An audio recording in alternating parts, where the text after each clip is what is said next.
Welcome back, guys. Today I'm gonna show you how to find and install a game called Harry Potter Puzzles and Spells. So first thing first, open App Store, click on that blue icon right here on your home screen. Then make sure that you log in your Apple ID account.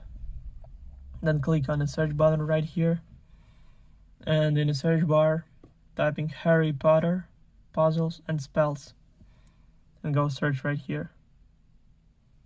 Then scroll down a little bit until you find the game. So click on that, then click Get, then Install, then confirm installation through Face ID or Touch ID or using password from your Apple ID account.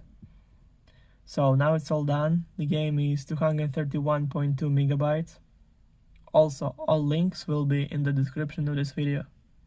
Hope you guys enjoy. Thank you for watching. Please like and subscribe for more. Bye.